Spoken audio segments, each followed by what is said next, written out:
Bayangkan suatu pagi, buka aplikasi mobile banking, saldo ada, tapi transaksi tidak bisa dilakukan.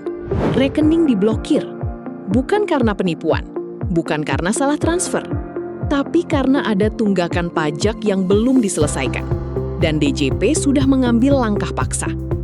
Situasi ini bukan skenario ekstrim, ini nyata dan bisa terjadi pada siapa saja, termasuk pelaku usaha yang selama ini merasa pajaknya sudah beres.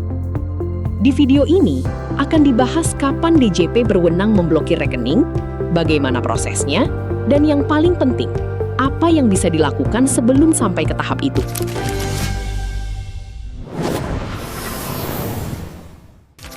Pertama, perlu dipahami dulu, pemblokiran rekening bukan langkah pertama yang diambil DJP.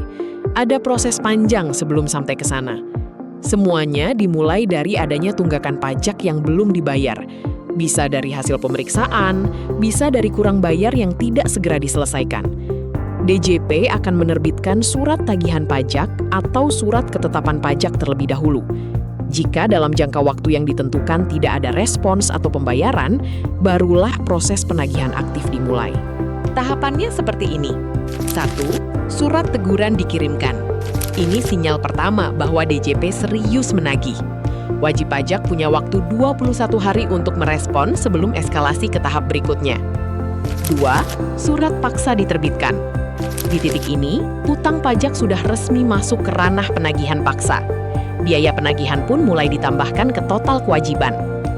3. Jika masih tidak ada penyelesaian dalam 2 kali 24 jam setelah surat paksa, jurusita pajak bisa masuk, dan disinilah pemblokiran rekening bisa terjadi.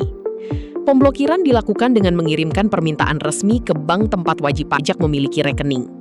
Bank wajib mengikuti instruksi tersebut, tidak ada negosiasi di level bank.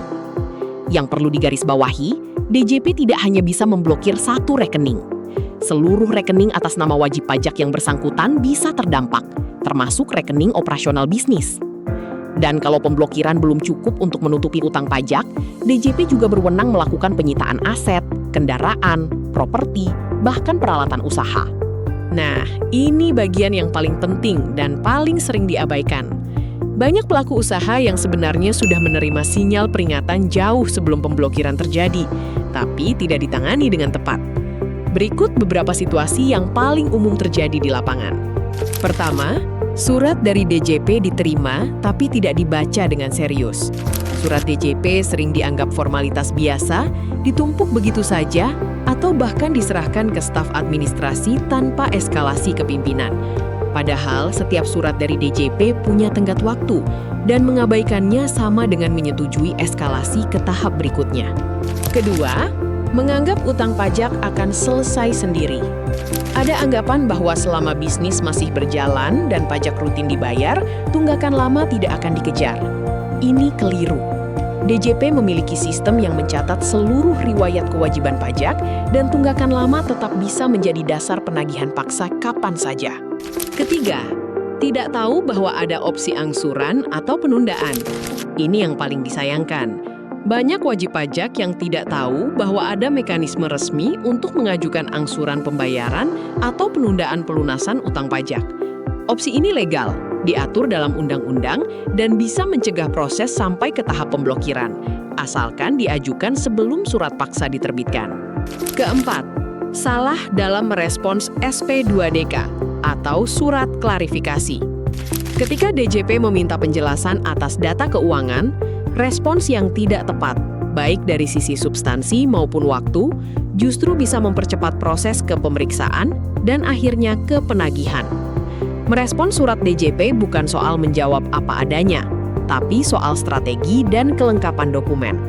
Intinya, setiap tahap dalam proses penagihan DJP adalah kesempatan untuk menyelesaikan masalah sebelum eskalasi. Tapi kesempatan itu ada batasnya, dan semakin lama ditunda, semakin sempit ruang geraknya. Pemblokiran rekening bukan terjadi tiba-tiba. Ada serangkaian proses dan surat sebelumnya, dan di setiap tahap masih ada ruang untuk menyelesaikan permasalahan sebelum eskalasi. Kalau saat ini sedang menerima surat dari DJP, ada tunggakan yang belum terselesaikan, atau sekedar ingin memastikan posisi pajak bisnis sudah aman, jangan tunda untuk berkonsultasi. Indo Pajak siap membantu, mulai dari analisis kewajiban pajak, respons atas surat DJP, hingga pendampingan proses penagihan. Klik link di deskripsi untuk mulai konsultasi sekarang. Jangan lupa subscribe dan aktifkan notifikasi, karena masih banyak informasi pajak penting yang akan dibahas di sini.